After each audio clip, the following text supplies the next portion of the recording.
Twimwendea mumanyiwa usubocio wa mituki twendea nikana Atandithya ni mathuthw'a kwithiwa na kieleelo cha kutwaiisya utandithya sokoni wa Wote na Konza kavinda ka waki wa Silanga wa Thwake uvikiie kilungu cha miongo 6 na nyanya iyulu wa yana uvikiie na kuthela uni kwianana na muandiki muviani wa Kiw'u Samuel Alima ivinda ya kuthuima waki wa Silanga wa Thwake Chalo ni muandiki witu wa waw'o.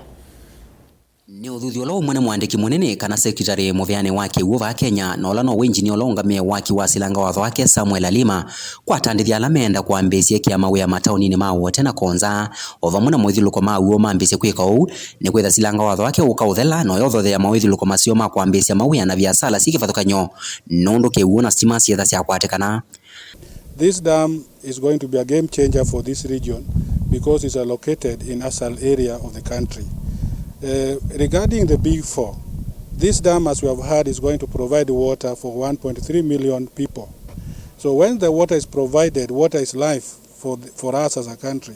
And that is going to assist on the universal health coverage because all the hospitals in these regions are going to be connected by water from this dam. So it's going to provide 150,000 meter cubed per day to the residents of Wote town, which currently do not have reliable source of water. It's going to provide water for Konza city, and that is going to be the main source for Konza city. Alima neno kavindani kalai atiania na munene kana director wa vengi wa Africa na ola wesekanieta African Development Bank nena na bufo ulevikire silangani kuthuima undu wendeje. So it's a very important project and we are here to assess how much work has been done. We are hoping that by the middle of this year that the project will be commissioned. Would have done most of the works would have been completed and the basic dam works will be completed and we'll be able to commission it with the government. So we are here to encourage the government and encourage the contractors and everybody working on the project to try and meet that target that we have set. Nena ni waikithia kana silango vikiche lungu ya miongo 6 yulu wa yana kuthela na vala wathingilila kana ni mautethesya serikali wa Kenya kwikithia Kiw'u kila kithakili kava silangani une chathe wena kuitwa tanzie mwe osoveku wa ekali na andu ala mekwitha makikitumia. Yes, there is a concern about pollution, especially coming from the Nairobi rivers, but the bank is also supporting work in that aspect to try and clean up the rivers.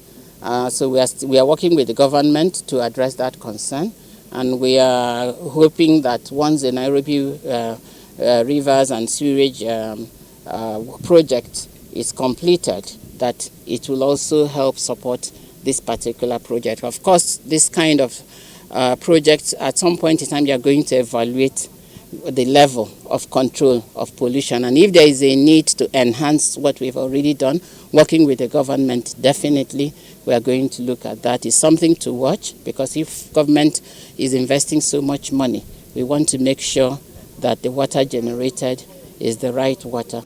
Mutongo TV vilingiwa mavo kumava Silangani wa Thwake kaunti ya Makueni ninye Caleb Chalo wa Mutonga.